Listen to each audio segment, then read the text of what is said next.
Welcome to YouTube channel आप ASF institute. देखो आज हम इस लेक्चर में अपने पढ़ेंगे कि हमें रेजोनेंस कैसे बनाया जाता है, क्या क्या कंसेप्ट क्या है रेजोनेंस का, या रूल्स क्या है रेजोनेंस के, कंडीशंस के बाद वाले लेक्चर में आएंगे।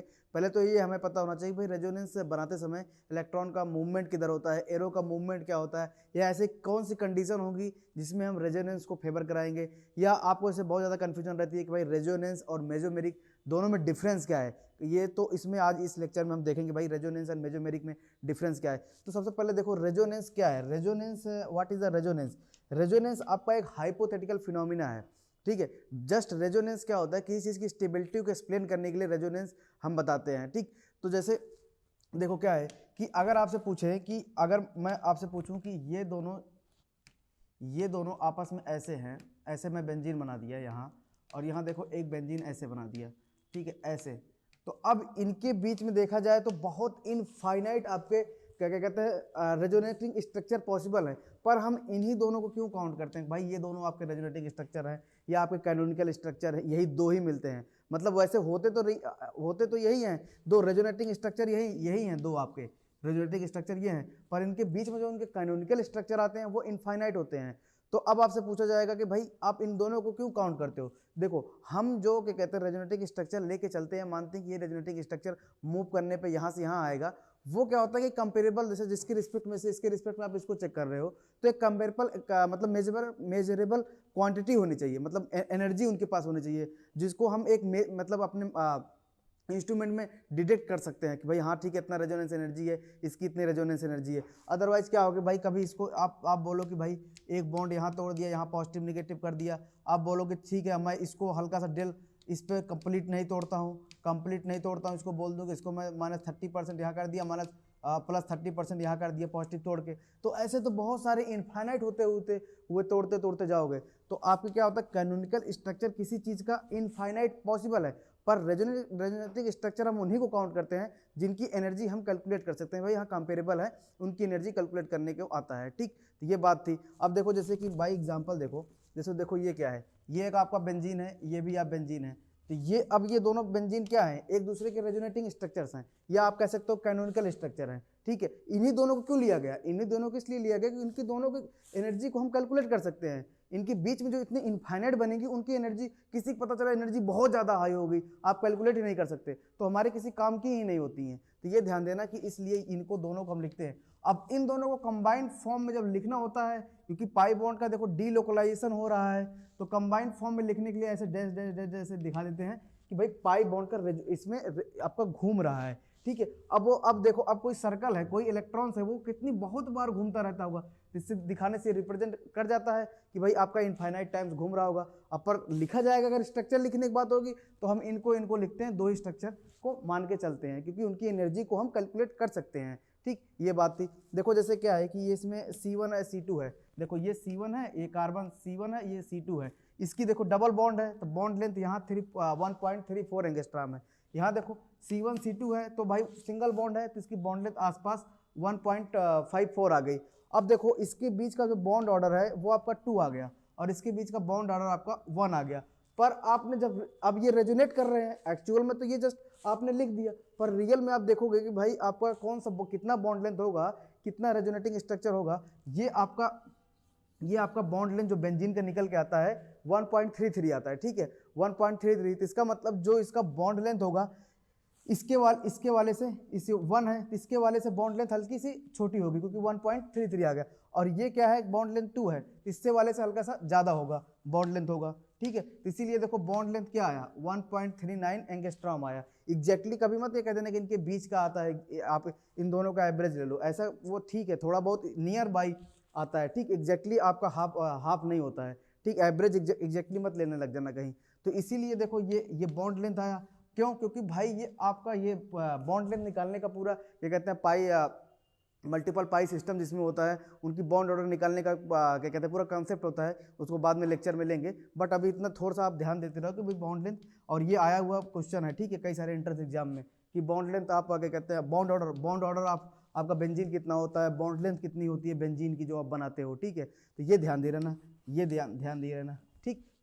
अब देखो अब आता है मेरे एक सबसे बड़ा दिक्कत ये करता है कि भाई रेजोनेंस और मेजोमेरिक इफेक्ट में दोनों में डिफरेंस क्या है, भाई रेजोनेंस क्या है और मेजोमेरिक क्या है। देखो रेजोनेंस क्या होता है, रेजोनेंस एंड मेजोमेरिक दोनों इफेक्ट किसी भी मॉलिक्यूल में परमानेंटली रहते हैं। अगर आप देखोगे तो वो दोनों हमेशा परमानेंटली प्रेजेंट रहते हैं किसी मॉलिक्यूल में हैं। अब डिपेंड करेगा कौन से कंडीशन में वो मेजोमेरिक होगा, कौन से कंडीशन में रेजोनेंस होगा। अगर है दोनों जगह कहीं कहीं कंफ्यूज करते रहते हैं।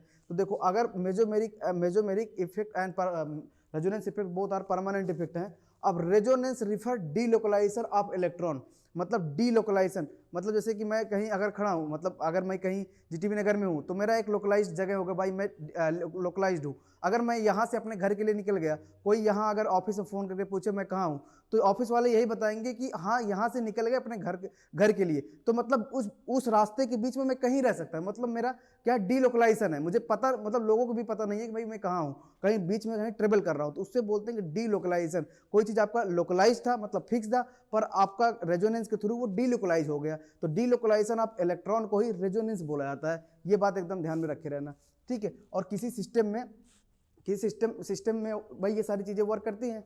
अब आता है कि भाई फिर मेजोमेरिक में डिफरेंस क्या है।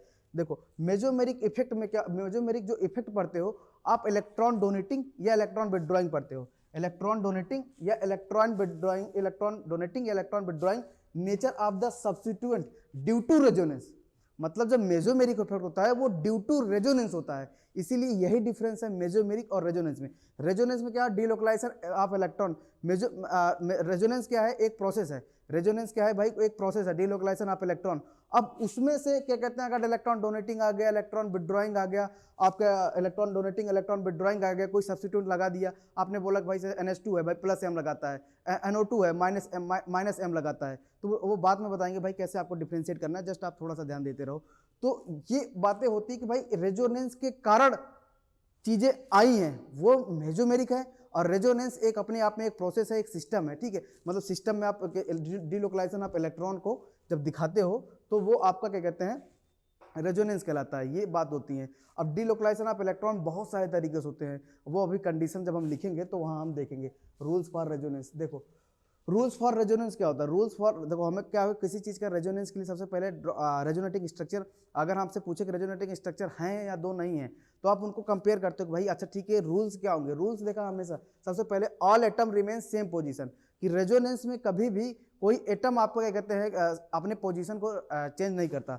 देखो जैसे कि देखो कि अभी जैसे मान लो ये है आपका ऐसे CH2 डबल बॉन्ड CH, या आपका CH डबल बॉन्ड CH2, ठीक है। तो अगर मैं देखूँ तो अगर मैं इसको यहाँ से यहाँ करा दिया, इसको यहाँ से यहाँ ऐसे करा दिया, अब यहाँ देखो CH2 निगेटिव हो गया और ये CH हो गया, ये डबल बॉन्ड CH हो गया, और यहाँ देखो CH2 प्लस हो गया, ठीक है। ये बताऊंगा भाई क्यों पॉजिटिव जा रहा है, किधर क्यों निगेटिव जा रहा है, क्या मतलब है, ठीक है। बेसिक से सारी चीज़ें बताएंगे, बट इतना ध्यान दो, देखो कार्बन का पोजीशन चेंज नहीं हुआ। अगर इसको C1 था, ये C2 था, ये C3 था, ये C4 था, तो ये भी C1 है, ये भी C2 है, ये भी C3 है, ये भी C4 है, तो किसी का पोजीशन कभी भी चेंज नहीं होता, बस हाँ डीलोकलाइजेशन ऑफ इलेक्ट्रॉन्स होते हैं।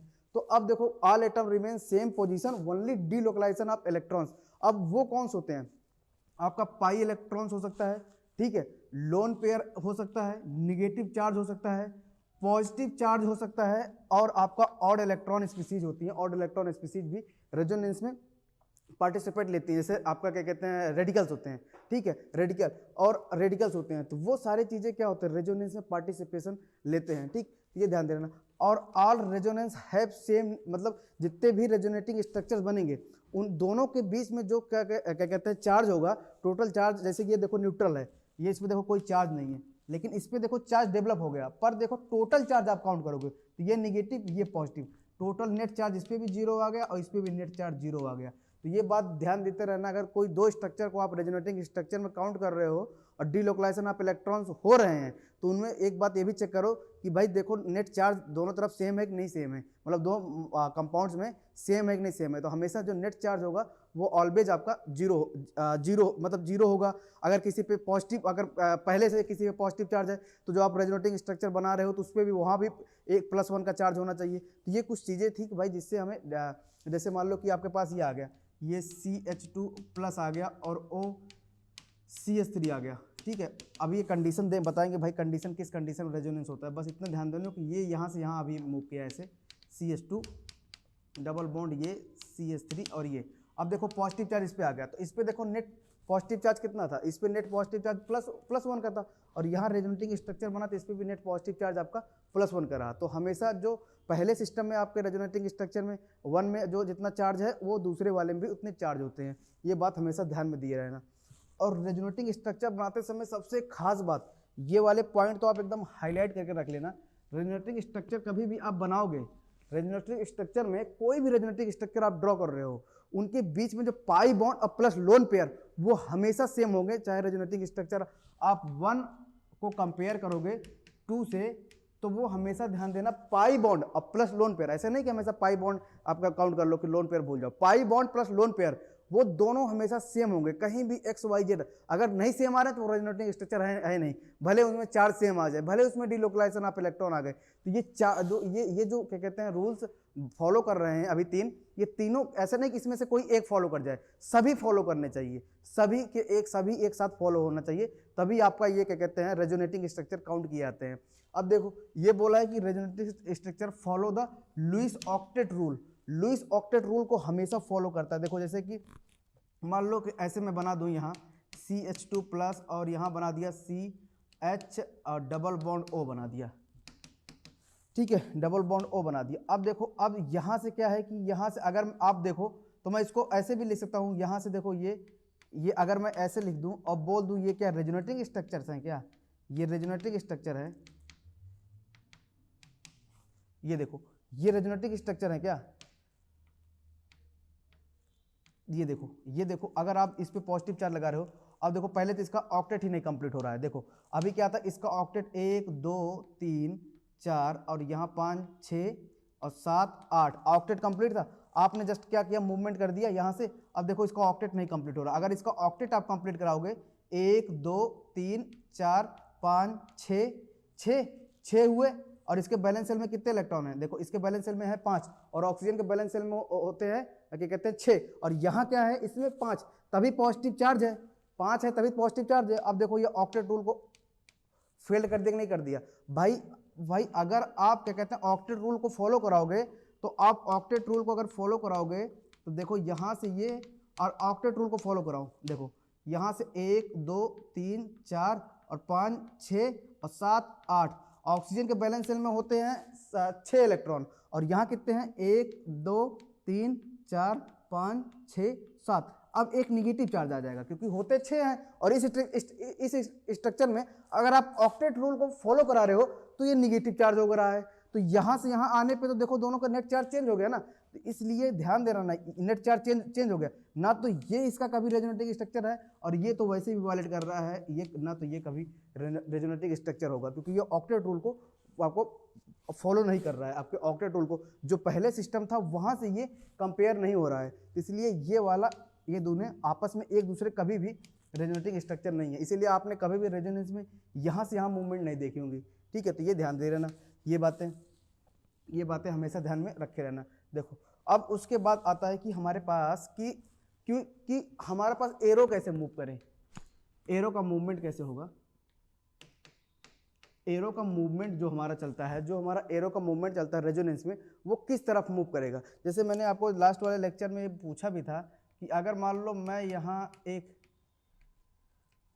ऐसे बना दिया NH, और यहाँ मैं आपसे पूछूं कि यहाँ मूवमेंट करें या यहाँ मूवमेंट करें, ये A है और ये B है, किस तरफ A या B किस तरफ मूवमेंट करो, या मैं आपसे पूछूं कि मान लो आपके पास ऐसे मैं बना दिया यहाँ CH2 CH double bond CH, ठीक है, और यहाँ से मैं CH2 निगेटिव बना दिया, तो मैं आपसे पूछूं कि बताओ कौन सा प्रोसेस फॉलो करेगा रेजोनेंस में, यहाँ से ये वाला पहले कौन सा जाएगा, ये A और B पहले जाएगा, या आपका क्या कहते हैं यहाँ से यहाँ ये जाएगा, बी वाला, ठीक है। ये कैसे जाएगा, देखो ये तो कंडीशंस होती है, अभी कंडीशन पढ़ाएंगे भाई, किस किस कंडीशन में आपको क्या कहते हैं रेजोनेंस देखना है। बस इतना थोड़ा सा ध्यान देते रहो कि भाई ए और बी का, जैसे मैं जस्ट एक एग्जांपल दिया हूँ, आपको नहीं पता है कि भाई कौन सा किसके तरफ मूव करना है, पहले तो ये समझो कि भाई मूवमेंट किधर मूव करा, मतलब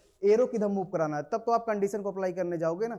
तो एरो का मूवमेंट ही सबसे ज़्यादा क्या कहते हैं डिफिकल्ट होता है कि भाई इधर से इधर जाए, ए से बी आए, या बी से या बी वाला प्रोसेस पहले फॉलो करें। फर्स्ट कौन सा, इनिशिएटली इसमें तो भाई इसको प्रेफरेंस दें, ए टू बी को ए को ज़्यादा प्रेफरेंस दें या बी को ज़्यादा प्रेफरेंस दें, ये भी क्वेश्चन आता है, ठीक, किसको ज़्यादा प्रेफरेंस दें। तो देखो सबसे पहले अब मैं एक बता रहा हूँ रूल, आपको ये फॉलो करने पड़ेगा। कोई भी रेजोनेटिंग स्ट्रक्चर आप ड्रॉ करते समय ये रूल फॉलो करो। देखो सबसे पहले कोई चीज़ आएगा लोन पेयर, देखो loan pair with negative charge होगा कहीं, ठीक है। उसके बाद आएगा पाई बॉन्ड, उसके बाद आएगा आपका ट्रिपल बॉन्ड, ठीक है, ट्रिपल बॉन्ड आया। फिर उसके बाद आया आपका यहाँ से यहाँ आएगा ट्रिपल बॉन्ड आया। उसके बाद आएगा आपका रेडिकल आया। फिर उसके बाद आपका यहाँ आएगा कार्बिन, वो नाइट्रेन। फिर उसके बाद आपका कार्बिन आ गया, ठीक है। अब उसके बाद आता है बेंजाइन सिस्टम, ठीक है। और फिर सबसे लास्ट में आता है कैटायंस। या अभी ऑर्गेनिक पढ़ रहा हूं तो मैं एक काम करता हूं, कैटायंस की जगह कार्बोकैटायंस लिख देता हूं, थोड़ा नीचे दिख रहा है, कार्बोकैटायंस लिख रहा हूं। तो अब देखो इसका मतलब क्या है भाई, ऐसा क्यों लिखे हैं ये सब सारी चीजें। देखो ये एक एनर्जी का ऑर्डर है, देखो ये क्या है, ये तीन चीज 8 इलेक्ट्रॉन सिस्टम है। क्या है, 8 इलेक्ट्रॉन सिस्टम है, मतलब इन सब अगर आएगा तो ऑक्टेट कहीं ना कहीं कंप्लीट रहते हैं इनके। ये क्या है आपका एक 7 इलेक्ट्रॉन सिस्टम है, रेडिकल्स है, ठीक है। और फिर ये नाइट्रेन, कार्बिन, बेंजाइन और कार्बोकैटायन आपका एक 6 इलेक्ट्रॉन सिस्टम है। क्या है, 6 इलेक्ट्रॉन सिस्टम है। तो आपको पता है कि अगर कोई चीज, अगर इन जनरल हमेशा कोई चीज इलेक्ट्रॉन डिफिशियंट पे अटैक करता है, इलेक्ट्रॉन रिच हमेशा इलेक्ट्रॉन डिफिशियंट पे अटैक करता है। मतलब उधर एरो का मूवमेंट, जैसे आप कभी भी H2O लेके आते हो, H2O लेके आए, कहीं आपको H+ दिखा, कैटायन है, तो आप इधर से इधर एरो लेके आते हो, ठीक है, ये एरो सही है, प्लस आया, आप कभी इधर से इधर नहीं देखते होगे। ये वाला अगर मैं इसको ए प्रोसेस मानता हूँ, ये बी वाला, तो बी वाला प्रोसेस गलत है, ठीक है। अगर आप भले इसको जल्दीबाजी में कर दे रहे हो तो वो आंसर तो चलो कोई ठीक है, पर एरो का मूवमेंट क्या है कि गलत है, ठीक है। दोनों केस में आप ले आओगे, दोनों केस में आपका H3O+ बनेगा, H3O+ बनेगा, पर ये वाला जो मूवमेंट ऑफ एरो है वो आपका गलत है। हमेशा मूवमेंट ऑफ एरो इधर से इधर रहता है, तो अब मूवमेंट ऑफ आपका जो मूव करेगा वो इधर से इधर जाएगा। तो अब इसका रीजन क्या है भाई, इसका रीजन क्या है, देखो हमेशा हर चीज कोई भी चीज होगा वो इलेक्ट्रॉन रिच इलेक्ट्रॉन डिफिशिएंट पर अटैक करेगा। इसका मतलब ये हुआ कि भाई आपका 8 इलेक्ट्रॉन सिस्टम आपके 6 इलेक्ट्रॉन सिस्टम पर अटैक कर सकता है, मूव कर सकता है, मतलब एरो का मूवमेंट उधर जाएगा, और 7 इलेक्ट्रॉन सिस्टम। और यहाँ से एक बात और आप कह सकते हो कि 7 इलेक्ट्रॉन सिस्टम किस पे जाएगा, 6 इलेक्ट्रॉन सिस्टम पे क्या कहते हैं मूव कर सकता है। अगर आप एरो का मूवमेंट दिखाओ तो ये बहुत इन जनरल केस में पाया जाता है, क्योंकि ये भी 7 इलेक्ट्रॉन सिस्टम एक तरीके से इलेक्ट्रॉन डिफिशिएंट ही है, क्योंकि भाई ऑक्टेट कंप्लीट नहीं है तो इलेक्ट्रॉन, क्योंकि कार्बन की केमिस्ट्री पढ़ रहे हैं तो ऑक्टेट कंप्लीट नहीं है तो ये भी इलेक्ट्रॉन डिफिशिएंट सिस्टम हो गया, इसलिए इसको वाले को हम नहीं पढ़ेंगे, ठीक है, इसको वाले, क्योंकि ये भी देखा जाए तो ये भी इलेक्ट्रॉन डिफिशिएंट सिस्टम हो गया ना भाई, इलेक्ट्रॉन डिफिशिएंट 7 इलेक्ट्रॉन सिस्टम है, 6 इलेक्ट्रॉन सिस्टम है, ये भी इलेक्ट्रॉन डिफिशिएंट सिस्टम है। तो आपका जो मूवमेंट होगा एरो का वो यहाँ होगा। तो अब बोलोगे फिर इस चार्ट का मतलब क्या है, हमें ये भी पहले से पता था। देखो चार्ट का मतलब ये है कि अगर मैं आपसे बोलूं कि कहीं मेरे पास कैटायन है और एक मेरे पास lone pair with negative charge हो, एक नेगेटिव चार्ज हो और एक मेरे पास पाई हो, तो अगर मैं बोलूं कि इधर से इधर मैं आ रहा हूं ए, ये प्रोसेस इधर से इधर अटैक करा रहा हूं बी, दो ये भी 8 इलेक्ट्रॉन सिस्टम था, ये भी 8 इलेक्ट्रॉन सिस्टम है। तो अब कौन सा प्रोसेस आपका पहले जाएगा, तो अब किधर मूव करेगा। आप देखो सबसे ज्यादा एनर्जी का डिफरेंस किसके बीच में, लोन पेयर और कैटायन के बीच में सबसे ज्यादा एनर्जी का डिफरेंस है, तो वो आपका loan pair with negative charge, ठीक है। यहाँ देखो लोन पेयर भी होगा, यहाँ आएगा लोन पेयर आएगा, देखो एक तो लिखा हूँ loan pair with negative charge, और यहाँ आएगा एक लोन पेयर आएगा, सॉरी यहाँ ये आएगा लोन पेयर भी आएगा, तो कोई दिक्कत नहीं, वो तो सेट कर लेंगे यहाँ से, ठीक है। तो अभी तो मैं जो एग्जांपल लिया वो loan pair with negative charge वाला लिया। तो अब यहाँ पाई बॉन्ड, अब यहाँ आएगा, मान लो एक लोन पेयर आ गया, एक आपका लोन पेयर आएगा, तो जल्दी कौन अटैक करेगा? अब ये मान लो सी प्रोसेस हो गया, सी प्रोसेस हो गया, तो सबसे फास्ट कौन जल्दी अटैक करेगा? तो आपका सबसे फास्ट करेगा ए, और ठीक उसके बाद करेगा लोन पेयर, उसके बाद कौन सा आता है? लोन पेयर, क्योंकि सबसे नीचे ये है, यहाँ से पहले ये इस पर अटैक करेगा, जितना ज़्यादा डिफरेंस है उतना पहले वो अटैक करेगा, ठीक है। तो उसके बाद आएगा आपका सी, और उसके बाद आएगा बी। तो ये रेजोनेटिंग स्ट्रक्चर जब आप ड्रॉ करते रहोगे ना, तो आपको पता चलेगा कि भाई मूवमेंट किधर मूव करानी है। मतलब जैसे मान लो, देखो जैसे कि मान लो ये मेरे पास आ गया, ऐसे मेरे पास आ गया कैटायन, और इधर से आ गया CH डबल बॉन्ड CH2, और यहाँ से आ गया OCH3। अब मैं आपसे बोलूँ कि भाई एक मेरे पास लोन पेयर है, और यहाँ और उसके जस्ट अल्फा पोजीशन पे एक एलाइलिक सिस्टम, मतलब एलाइलिक बॉन्ड्स हैं। तो अब आपसे बोलूँगा कि भाई इधर से इधर मूवमेंट कराएंगे, या इधर से इधर, ए से बी में रेजोनेट कराऊँ, या बी से ए रेजोनेट कराऊँ, बी से ए रेजोनेट, मतलब बी वाला प्रोसेस फॉलो करूँ या ए वाला। तो अब आप देखो इसमें क्या बोलोगे कि भाई ये क्या है? लोन पेयर है, ठीक, किस पे अटैक कर रहा है? कार्बोकैटायन पे, वैकेंट ऑर्बिटल पे। यहाँ क्या है? पाई सिस्टम है, क्या है? पाई सिस्टम है, दोनों 8 इलेक्ट्रॉन स्पीसीज है, पाई सिस्टम है। तो अभी हमने पूरा पढ़ा कि भाई अगर कहीं कैटायन पे जा रहा होगा तो सब पहले कौन जाएगा? आपका लोन पेयर। तो लोन पेयर पहला प्रेफरेंस मिलेगा, लोन पेयर को पहला प्रेफरेंस मिलेगा यहाँ से ऐसे, और ये CH आएगा ना, CH आएगा, CH होगा, CH डबल बॉन्ड CH2, ठीक है। ये आपका करेक्ट आपका रेजोनेटिंग स्ट्रक्चर को ड्रॉ कराएगा, मतलब बताएगा। नहीं तो आप क्या करोगे? अगर मान लो आप इसको ऐसे बना दिए CH3O C, अब मान लो आपने इधर से इधर मूव करा दिया, इधर से इधर, तो यहाँ से CH डबल बॉन्ड CH, और यहाँ आपने CH2 पॉजिटिव बना दिया, CH2 पॉजिटिव बना दिया। तो ये रेजोनेटिंग स्ट्रक्चर गलत है, ये रेजोनेटिंग स्ट्रक्चर आपका गलत है। क्यों? क्योंकि आपने जो प्रोसेस आपका फॉलो होता था वो आपने ब्रेक कर दिया, आपने पहले प्रेफरेंस इसको दे दिया। ये वाला पहला प्रेफरेंस ना मिलके इसको क्या कहते हैं? पहला प्रेफरेंस मिलेगा, लोन पेयर इस पे जाएगा। तो ये छोटी छोटी बातें होती हैं जो हमें किसी भी रेजोनेटिंग स्ट्रक्चर या रिएक्शन मैकेनिज्म, ये तो रेजोनेटिंग स्ट्रक्चर बनाओगे तो आपको रिएक्शन मैकेनिज्म में हमेशा ध्यान देगी। आपको पता रहेगा कि भाई कौन किस तरफ मूव कर रहा है। अगर मान लो कि आया और मान लो कोई न्यूक्लियोफाइल लेके आया, पहले तो मान लो न्यूक्लियोफाइल लेके आया, तो अब आपका न्यूक्लियोफाइल मान लो यहाँ अटैक करेगा, क्योंकि ये ज़्यादा मोर इलेक्ट्रोनेगेटिव हो गया, डेल नेगेटिव इधर डेल पॉजिटिव क्रिएट हो रहा है, ठीक है, एक तरीके से। और अगर आप गलत रेजोनेटिंग स्ट्रक्चर बना दिए तो न्यूक्लियोफाइल आपका यहाँ अटैक करा दोगे आप, तो आपने प्रोडक्ट गलत बना दोगे। इसलिए रेजोनेटिंग स्ट्रक्चर बनाना सबसे ज़्यादा आपको इंपॉर्टेंस होता है, ठीक। जैसे कि अभी आपने कभी ना कभी ये क्वेश्चन ऐसे देखे होंगे, ऐसे आपने क्वेश्चन देखे होंगे, यहाँ देखो O और ऐसे, और आपसे बोला जाता है कि एक मैं H+ लेके आता हूँ, H+ लेके आता हूँ, और फिर उसके बाद फर्स्ट प्रोसेस में, सेकेंड प्रोसेस में एक न्यूक्लियोफाइल लेके आता हूँ।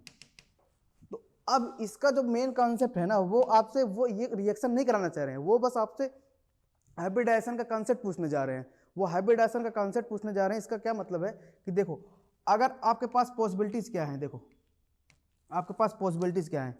एक पॉसिबिलिटी ये है कि आप इस लोन पेयर है वो H+ ले ले, एक आपके पास ये पाई बॉन्ड है, ठीक है, वो आपका पाई बॉन्ड वाला सिस्टम है, वो अटैक करा दे, ठीक है, वो अटैक करा दे। और इसमें से एक और ऐसा कोई सिस्टम है जो कि दोनों, देखो, ना तो लोन पेयर H+ को लेगा और ना तो ये पाई बॉन्ड H+ को लेगा कोई और, वो मैं आगे बताऊंगा। जस्ट आपको हिंट दे रहा हूं कि रेजोनेंस का इंपॉर्टेंस कहाँ आता है, क्या कहते हैं, रिएक्शन मैकेनिज्म में, ठीक है। तो वो जस्ट आपको हिंट दे रहा हूं। तो मतलब ना तो ये लोन पेयर कभी भी इसको रिसीव करता है, ना तो पाई बॉन्ड कभी रिसीव करता है, वो कोई और सिस्टम होता है जो रिसीव करता है। वो आगे पढ़ाएंगे भाई कि भाई रेजोनेंस की किस कंडीशन में आपका रेजोनेटिंग स्ट्रक्चर कैसे बनना है, कैसे नहीं बनना है, वो बात की बातें हैं, ठीक। पहले तो ये जानो कि इंपॉर्टेंस क्या है। देखो, तो ये सिस्टम आपने हमेशा इसको ध्यान में रखे रहना, ठीक है, ध्यान में रखे रहना कि कार्बोकैटायन, देखो इसे मैंने आपको फॉलो ऑर्डर बता दिया कि ऑर्डर देखो ऐसे आना है, ठीक है। अब ऐसे ऐसे ऐसे सिस्टम को फॉलो करना है। तो अब ये दोनों क्या होंगे, ये अगर आप इस पर अगर किसी कैटायन को यहाँ से अटैक करा दोगे सी से या बी से, तो आपके माइनर प्रोडक्ट में आएंगे। ये वाला आपका ए वाला जो निगेटिव से अटैक करेगा वो आपके मेजर प्रोडक्ट में आएंगे। ठीक है, तो ये दोनों प्रोसेस तो फॉलो ही नहीं करेंगे भाई। जब पहली प्रेफरेंस यही मिल गया, पहला प्रेफरेंस यही मिल गया आपको, सबसे ज़्यादा जल्दी यही अटैक कर देगा, तो दोनों बैठे बैठे देखते रह जाएंगे। भाई ये तो कहेगा मैं तो भाई जल्दी अटैक करूँगा, तुम दोनों बैठे रहो क्योंकि मेरी प्रेफरेंस ज़्यादा है। तो ये आपका प्रोडक्ट नहीं देते हैं, ये वाले अटैक करेंगे तो प्रोडक्ट देंगे। तो ये रीजन होता है कि आपको सेलेक्ट करना होता है कि कौन सा आपका फॉलो करेगा, कौन सा क्या कहते हैं कैसी क्या कहते हैं ट्रेंड को फॉलो करेगा। देखो फिर हमारे पास ये तो छोटी छोटी बातें थी कि भाई हमारे रेजोनेंस में कैसे आपका ऑर्बिटल्स बनाते हैं। ठीक है, और रेजोनेंस के अब सबसे ध्यान देने वाली बात ये है, यहाँ ध्यान देना एक, कि रेजोनेटिंग जब भी आप कोई रेजोनेंस बनाते हो उसमें ये 3-4 कंडीशन तो हमेशा आप एकदम ध्यान देते रहना। क्योंकि कभी कभी पूछता है कि भाई आप बताओ कौन सी 2 रेजोनेटिंग स्ट्रक्चर हैं। वो स्टेबिलिटी की बात हैं, पहले तो आप उनको आइडेंटिफाई करो ना कि रेजोनेटिंग स्ट्रक्चर कैसे आपको बनाना है, कोई भी रेजोनेटिंग स्ट्रक्चर। तो ये बात ध्यान देना कि भाई इलेक्ट्रॉन आपके हमेशा मतलब एटम्स हमेशा सेम पोजीशन पे होते हैं, कोई मूवमेंट नहीं होती है। ठीक है, मूवमेंट नहीं होती है, और आपका जो मूवमेंट होता है वो केवल क्या कहते हैं पाई इलेक्ट्रॉन्स का या लोन पेयर या रेडिकल्स वगैरह का मूवमेंट होता है। देखो यहाँ एक खास बात है कि जब भी आप कोई क्या कहते हैं रेजोनेटिंग स्ट्रक्चर बनाओगे, आप ब्रेक पाई बॉन्ड करते हो, ब्रेकिंग ऑफ पाई बॉन्ड, ध्यान देना, and making of pi bond करते हो रेजोनेटिंग स्ट्रक्चर में, मेकिंग ऑफ पाई बॉन्ड करते हो। ये ध्यान दे रहे ना, ब्रेकिंग ऑफ पाई बॉन्ड करते हो या मेकिंग ऑफ पाई बॉन्ड करते हो, ये हमेशा ध्यान देना। कभी भी आप रेजोनेटिंग स्ट्रक्चर ड्रॉ करते हो, कभी भी आप सिग्मा बॉन्ड को नहीं ब्रेक करते हो रेजोनेंस में, ये बात ध्यान देना। अगर आप सिग्मा बॉन्ड को ब्रेक कर दिए तो वो एलिमिनेशन कर रहे हो। अगर आप किसी के थ्रू आप सिग्मा बॉन्ड को ब्रेक कर दिए तब वो आप रेजोनेंस नहीं कर रहे हो, आप वहाँ एलिमिनेशन को फेवर करा रहे हो, क्योंकि एलिमिनेट कर रहे हो किसी को। ठीक है, तो ये ध्यान देना कि मेकिंग ऑफ पाई बॉन्ड या ब्रेकिंग ऑफ पाई बॉन्ड ही हमेशा आप रेजोनेटिंग स्ट्रक्चर में काउंट करते हो। ठीक है, तो ये कुछ छोटी छोटी बातें थी जो हमें बहुत ध्यान में रखनी होती है कि भाई रेजोनेटिंग स्ट्रक्चर बनाते समय। ठीक, ये तो देखो छोटी सी बातें थी जिनको आपको एक बार हल्का सा आइडिया लगा होगा भाई रेजोनेंस। अभी देखो मैंने कोई रेजोनेटिंग ना स्ट्रक्चर बनाए ना तो मैंने कोई कंडीशन बताया कि भाई किस कंडीशन को आपको देखना है। ठीक है, तो बस आपको नेक्स्ट वाले लेक्चर में आपको ये देखने को मिलेगा कि यहाँ तो बस एक मैंने कॉन्सेप्ट दिया कि भाई कॉन्सेप्ट दिया कि आपको रेजोनेटिंग स्ट्रक्चर रियल में होता क्या है, किस तरीके से आपको आइडेंटिफाई करना है। मूवमेंट ऑफ इलेक्ट्रॉन हमेशा ध्यान देना, ये ऑर्डर आप ध्यान देना। रिएक्शन मैकेनिज्म में मान के चलो ये अगर आपको थोड़ा सा पता रहेगा चीज़ें ना रेजोनेंस में, आप 60% रिएक्शन मैकेनिज्म को आप चुटकियों में कर दोगे कि भाई चलो ठीक है ये ऐसा होता है वैसा होता है। ठीक है, और नेक्स्ट वाले लेक्चर में आपको बताऊंगा कंडीशन, कौन कौन से कंडीशन में आपके रेजोनेंस फेवर करता है, कौन कौन से कंडीशन में आपको देखना है। बस वही 6-7 कंडीशन देख लो अब होगा। फिर रेजोनेटिंग स्ट्रक्चर बड़े बड़े मॉलिक्यूल को कैसे आपको काउंट करते हैं वो सब बताऊंगा। ठीक है, तो और कैसे आपको रेजोनेटिंग स्ट्रक्चर बनाने होते हैं, क्या उससे कैसे हम आइडेंटिफाई करेंगे मेजोमेरिक वगैरह। तो ये रेजोनेंस पहले पूरा रेजोनेंस का कॉन्सेप्ट अब नेक्स्ट अपकमिंग लेक्चर में होगा। फिर उसके बाद जब पूरा रेजोनेंस खत्म हो जाएगा तब जाके हम मेजोमेरिक स्टार्ट करेंगे। आई थिंक आप मेरे वीडियो से सेटिस्फाई हुए होंगे। Okay, thank you.